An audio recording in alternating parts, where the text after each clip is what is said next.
16वां प्रकरण राजयोग का अभ्यास तथा संप्रज्ञात समाधि की सिद्धि। गुरुदेव यानी श्री दीन बंधु दीनानाथ जी के अनुसार केवल मात्र सठ कर्म आसन और प्राणायाम से प्राणों का ऊपर गमन तो हो जाता है। चेतना शक्ति यानी कुंडलिनी के जागृत होने से चमत्कार रूपी सिद्धियां भी प्राप्त हो जाती है। चेतना शून्य अवस्था भी आ जाती है जिसे जड़ समाधि कहते हैं, परंतु इससे परमात्मा से योग व विवेक ख्याति रूपी सत्यबोध नहीं होता, जो योग साधना का प्रमुख प्रयोजन है। अतः हठ योग के यम नियम आसन प्राणायाम प्रत्याहार के साथ साथ धारणा ध्यान समाधि का अभ्यास भी आवश्यक है। यही राजयोग या ध्यान योग कहलाता है। धारणा ध्यान समाधि भी सांसारिक नाम रूप की नहीं अपितु चिन्मय परमात्म स्वरूप की होनी चाहिए। आप इसे सरल शब्दों में समझाते।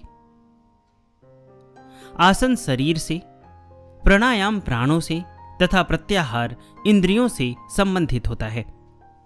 यह बहिरंग साधन है, परंतु धारणा ध्यान समाधि अंतरंग है। जीव का प्रथम प्रकाश बुद्धि है। बुद्धि के ही अंग हैं अहम और मन।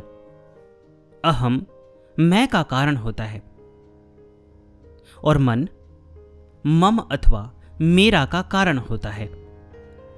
बुद्धि से ऊपर चैतन्य शक्ति है। योग साधना के द्वारा सबसे पहले मेरा को परमात्मा से जोड़ दे। जो कुछ भी मेरा है उसे परमात्मा से जोड़ दे तो अब अहम यानी मैं बच जाता है। फिर अहम को भी परमात्मा से जोड़ दे तो केवल परमात्मा रह जाएगा। द्वैत समाप्त हो जाएगा।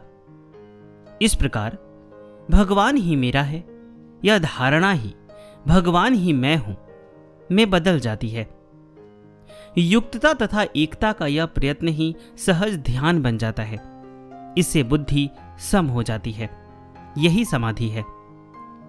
सम माने सम अवस्था और धी माने बुद्धि। अतः जहां सम अवस्था वाली बुद्धि हो वही समाधि है। जहां द्वैत ना हो वही समाधि है।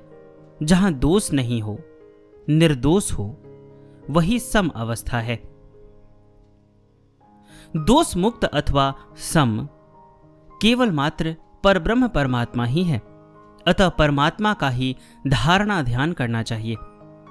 परमात्मा के धारणा ध्यान से ही सम जोड़ धी समाधि प्राप्त हो सकती है। यही योग साधना का लक्ष्य है। आप स्वयं हठ योग की समस्त क्रियाओं के साथ साथ राजयोग का अभ्यास भी करते। आप राजयोग अर्थात धारणा ध्यान समाधि का अभ्यास लगातार 18-18 घंटे करते। आप कहते, हठ योग की प्रक्रिया में प्राण के नियमन से मन के नियमन की विधि बताई जाती है, जबकि राजयोग की प्रक्रिया में मन के नियमन से प्राण के नियमन की व्यवस्था होती है। आनंदानुगत समाधि की अहम अस्मि यानी मैं हूं वाली वृत्ति अस्मितानुगत समाधि में अस्मि अस्मि यानी हूं वाली हो जाती है। ये दो अवस्थाएं केवल अनुभवगम्य अवस्थाएं हैं। कोरे शब्दों के द्वारा इनकी व्याख्या नहीं की जा सकती। आप इसको सरल शब्दों में बताते। जैसे सूर्य उदय से पूर्व उसकी गुलाबी आभा दिखती है, फिर वही आभा तेजस्वी प्रकाश में बदल जाती है, ठीक इसी प्रकार से आनंदानुगत समाधि में परमात्मा का जो आभा युक्त आभास अनुभव होता है, अस्मितानुगत समाधि में वही पूर्ण प्रकाश में परिवर्तित हो जाता है। अस्मि अस्मि वृत्ति की सूक्ष्मता में चित्त और पुरुष जो भिन्न भिन्न गुण धर्म वाले हैं का यथार्थ ज्ञान हो जाता है। सत्य को साक्षात अनुभव करने वाली इस प्रज्ञा को ऋतंभरा प्रज्ञा कहते हैं। ऋत सत्य को धारण करने वाली, धर्म को धारण करने वाली प्रकाशमयी प्रज्ञा ही ऋतंभरा प्रज्ञा कहलाती है। यही योग बुद्धि है। यही समाधि प्रज्ञा है। इस विवेक ख्याति रूपी प्रज्ञा लोक से योगी अनुभूत ज्ञान से संपन्न हो जाता है। यह प्रज्ञा अविप्लवा विवेक ख्याति पुरुष प्रकृति के सत्य ज्ञान से संपन्न होती है। योगी को अब लगने लगता है कि जो कुछ जानने योग्य था उसे जान लिया है। संप्रज्ञात समाधि की यह उच्चतम अवस्था है।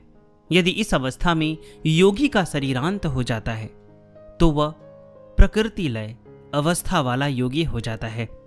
वह योगी भाव प्रत्यय के अनुसार पुनः जन्म लेकर इसी अवस्था से योग साधना को अनुभव कर आगे असंप्रज्ञात समाधि के लिए प्रयत्नरत हो जाता है।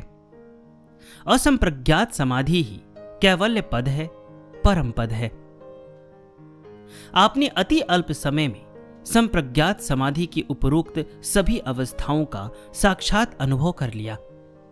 जिस एक एक अवस्था व अनुभूति के लिए साधक को अनेकों जन्म लग जाते हैं, उन्हें आप ऐसे अनुभव करते गए जैसे विस्मृत अनुभूति को कोई स्मरण दिला दे तो वह तुरंत जागृत हो सहज अनुभव गम्य हो जाती है। यह भाव प्रत्यय का स्पष्ट उदाहरण है। भाव प्रत्यय को स्पष्ट करते हुए योग दर्शन का सूत्र है, आनंदानुगत समाधिजन्य विदेह तथा अस्मितानुगत समाधिजन्य प्रकृति लय अवस्था वाले उच्च योगी दोबारा उच्च कुल में जन्म लेते हैं और जन्म से ही भाव प्रत्यय अर्थात उच्च योगावस्था की उनको प्रतीति होने लग जाती है। संप्रज्ञात समाधि की वह अवस्था पुनः जागृत हो उन्हें आगे असंप्रज्ञात समाधि की योग्यता से सहज में ही भर देती है।